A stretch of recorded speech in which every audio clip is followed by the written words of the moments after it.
आपने ministry of defence के लिए 5.94 करोड़ खर्च किए, ministry of road transport and highways के लिए 2.70, मिनिस्ट्री ऑफ रेलवेज के लिए 2.41, मिनिस्ट्री ऑफ कंज्यूमर अफेयर्स के लिए 2.06 करोड़, होम अफेयर्स 1.96। लेकिन विपक्ष कहता है भाई काफी नहीं है। विपक्ष कहता है भाई इससे क्या होगा। विपक्ष कहता है ये तो एक उदासीन बजट है। इसका क्या जवाब देंगे अनुराग ठाकुर जी? यह अमृतकाल का पहला बजट विकसित भारत के इस विराट संकल्प को पूरा करने के लिए मजबूत नींव रखता है। और यह बजट गांव का, गरीब का, महिला, मजदूर का, मध्यम वर्ग का, नौजवान और किसान का बजट है। ये सबके लिए बजट है और खुशियों वाला बजट है। लेकिन विपक्ष अगर अपना चश्मा उतार के देखेंगे तब उनको नजर आएगा कि आज तक का सबसे बड़ा कैपिटल इन्वेस्टमेंट में आउटले इसमें किया गया है, जो पिछले साल से 33% की वृद्धि है। 10 लाख करोड़ रुपए का इसमें प्रावधान किया गया है। प्रधानमंत्री आवास योजना में अब तक हम लोग 3 करोड़ 25 लाख पक्के मकान बना के दे चुके हैं, यानी कि 3.25 करोड़ लोगों को हम अब तक लखपति बना चुके हैं। और इस बार इसमें 66% की वृद्धि करके 79,000 करोड़ 79,000 करोड़ रुपए का बजट रखा है। रेलवे का आज तक का सबसे बड़ा बजट 2,40,000 करोड़ का रखा है, जो 2013-14 के मुकाबले 9 गुना ज्यादा है। इसी तरह से ही किसान क्रेडिट 20 लाख करोड़ का प्रावधान है, जो अगर आप देखेंगे तो हमारे पशुपालन, मत्स्य पालन और डेयरी इसके लिए रखा है ताकि उनके आय के साधन बढ़ सकें। और एमएसएमई सेक्टर में क्रेडिट गारंटी स्कीम के अंतर्गत 2 लाख करोड़ रुपए का प्रावधान है ताकि उद्योग भी बढ़े और रोजगार के अवसर भी बढ़े।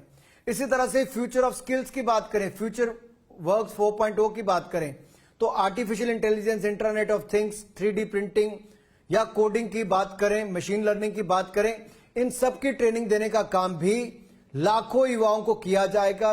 30 स्किल इंडिया इंटरनेशनल सेंटर खोले जाएंगे देश भर में, 3 centre of excellence artificial intelligence के खोले जाएंगे और 47 लाख युवाओं को स्टाइपेंड देने का काम किया जाएगा। यह कांग्रेस कभी सपनों में भी नहीं सोच सकती थी, जो हम साकार करने का काम कर रहे हैं। नहीं, लेकिन अनुराग ठाकुर जी, मैं आपसे पॉइंट टू पॉइंट, बिल्कुल मेरे को पता है, मैं 2 मिनट में। और दिल्ली के मुख्यमंत्री अरविंद केजरीवाल कहते हैं देखो जी, दिल्ली ने 1.75 लाख करोड़ का से ज्यादा का इनकम टैक्स दिया, दिल्ली को क्या दिया? 325 करोड़। तेजस्वी यादव वहां कहते हैं देखो जी, किसानों को क्या दिया? कुछ नहीं दिया, दोगुनी आय करने की बाकी थी। बंगाल की मुख्यमंत्री कहते हैं देखो बंगाल को क्या दिया। तो ये संकीर्ण मानसिकता और ये जो सिर्फ रीजनल और अपने स्टेट की बात करेंगे तो ऐसे कैसे चलेगा? ये देश का बजट। देखिए, जब तेल की कीमतों को लेकर, ऐश्वर्या जी, तेल की कीमतों को लेकर भारत सरकार ने टैक्स कम किए, विपक्ष के राज्यों ने अपने दाम कम नहीं किए हैं, चाहे वो तेलंगाना हो, चाहे राजस्थान हो, अन्य राज्य हो। पहले तो ये। दूसरा, मैं कहूंगा हमने हर राज्य के लिए 50 साल तक बगैर किसी ब्याज के हजारों करोड़ रुपए देने का काम किया ताकि वो अपना आधारभूत ढांचा भी सुदृढ़ कर सके, इंफ्रास्ट्रक्चर बना सके और अपनी रिफॉर्म्स भी ला सके। हमने आपदा के समय पैसे दिए, अब भी दिए। देश के 80 करोड़ लोगों को मुफ्त में अनाज 4 लाख करोड़ का दिया, तो इन सबके राज्यों में ही दिया। यहां के मुख्यमंत्रियों ने अपनी मोहर लगा लगा के वहां पे देने का काम किया, हमने फिर भी दिया। और यही नहीं, अब आगे भी 2 लाख करोड़ रुपया खर्च करके हम 80 करोड़ गरीबों को मुफ्त में अनाज देने का काम करने वाले हैं। ये जो लाखों युवाओं को प्रशिक्षण देंगे, इनके राज्यों में सबको ही मिलेगा। हम तो कोऑपरेटिव फेडरलिज्म की बात करते हैं, कंपिटिटिव फेडरलिज्म की बात करते हैं। जहां एक और कंपटीशन भी हो तो वहीं पे कोऑपरेशन भी हो। तो मुझे लगता है इस मानसिकता से बाहर आना चाहिए, क्योंकि इनके अपने राज्यों के बजट भी होते हैं बहुत सारे, जैसे शिक्षा, स्वास्थ्य, स्पोर्ट्स, ये राज्यों के अपने बजट में इनको प्राथमिकता मिलनी चाहिए। किसने रोका है? लेकिन भारत सरकार ने तो लगातार इसमें बढ़ाने का ही काम किया है। 157 नए नर्सिंग कॉलेज खोल रहे हैं। आज तक भारत में केवल 380 मेडिकल कॉलेज थे 75 साल से ज्यादा समय में। मोदी सरकार ने 228 से ज्यादा नए मेडिकल कॉलेज पिछले 7 सालों में खोले हैं। अब हम 157 नर्सिंग कॉलेज खोल रहे हैं।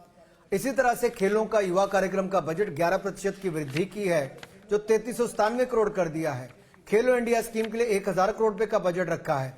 हालांकि खेल एक राज्य का विषय है, लेकिन उसके बावजूद मोदी जी ने मनोबल भी बढ़ाया, तो बजट भी बढ़ाने का काम युवाओं के लिए और खिलाड़ियों के लिए किया है।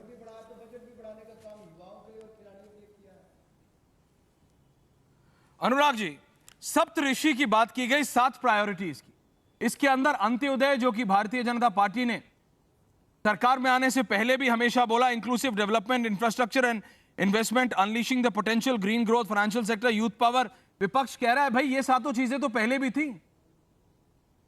वो आपके वो केंद्र सरकार पे बोल रहे हैं कि ये सिर्फ रीनेम किया है निर्मला सीतारमण जी ने और कुछ नहीं। देखिए, मैं आपको कहता हूं, कहने के लिए तो इनकी लुक ईस्ट पॉलिसी थी, हमने एक्ट ईस्ट पॉलिसी की।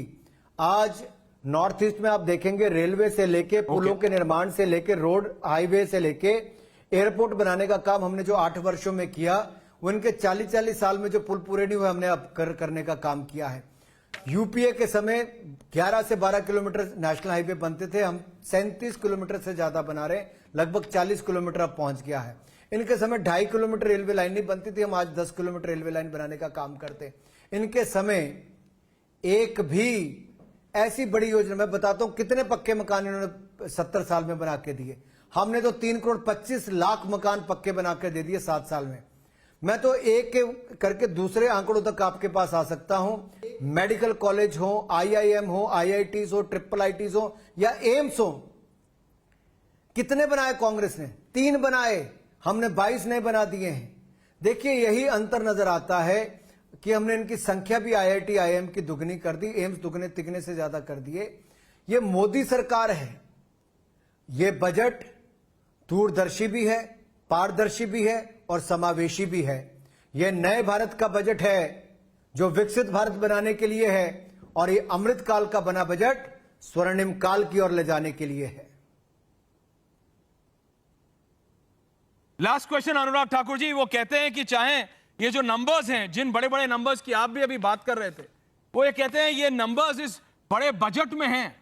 जब उनसे सवाल किया गया तो वो कहते हैं भैया आप इन पे ज्यादा मत जाओ, ये जो नंबर्स हैं ये सारे बजट में हैं, इसका इंप्लीमेंटेशन ये सरकार कैसे करेगी? चाहे वो 2 लाख करोड़ का फ्री अनाज देने की बात हो या जितने भी बड़े नंबर्स, वो बार बार यही एलिगेशन लगाते हैं कि भैया लिख तो दिया लेकिन इंप्लीमेंट कैसे करोगे? लास्ट सवाल अनुराग जी, ये राजीव गांधी जी की सरकार नहीं है कि 100 रुपया भेजा और 25 रुपए रास्ते में खा लिए किसी ने। ये नरेंद्र मोदी जी की सरकार है, जहां जैम ट्रिनिटी की बात करते हैं, जनधन, आधार और मोबाइल। आज एक बटन दबाओ, यूपीआई भीम की ट्रांजैक्शन 782 करोड़ थी पिछले महीने की, और 12,83,000 करोड़ रुपया उसके अंतर्गत ट्रांजैक्शन हुई। और पिछले 1 साल की अगर आप उठाकर देखोगे तो 7500 करोड़ ट्रांजैक्शन हुई और लगभग 126 लाख करोड़ की ट्रांजैक्शन हुई। ये दुनिया भर ने माना है कि भारत ने जो डिजिटल पेमेंट्स के लिए नए कीर्तिमान स्थापित किए हैं, जो ट्रांसपेरेंसी, अकाउंटेबिलिटी यानी कि पारदर्शिता और जवाबदेही जो लाने का काम किया, जो दुनिया के अन्य देश भी नहीं कर पाए हैं। आज हम 1 रुपया आता है तो 1 रुपया वहां पे जाता है, इसलिए आज टैक्स भी ज्यादा कलेक्शन होती है, चाहे डायरेक्ट टैक्स हो या इनडायरेक्ट टैक्स हो। जीएसटी की कलेक्शन 1.5 लाख करोड़ पहुंच गई, कभी 1 लाख करोड़ भी नहीं होती थी, क्योंकि हमने सिस्टम को काउंटेबल बनाया। लोगों को भी लगा टैक्स देंगे तो मोदी सरकार 1-1 रुपया गरीब के कल्याण के लिए खर्च करेगी, गरीब के खाते में पैसा जाता है। जो लोगों ने टैक्स दिया, आज मुफ्त में अनाज 80 करोड़ गरीबों को मिला 4 लाख करोड़ रुपया खर्च करके। जहां उनको भूखमरी से बचाया, वहीं 200 करोड़ वैक्सीन लगाकर महामारी से बचाने का काम भी किया। आज भारत ने 101 देशों को मुफ्त में वैक्सीन देने का काम किया।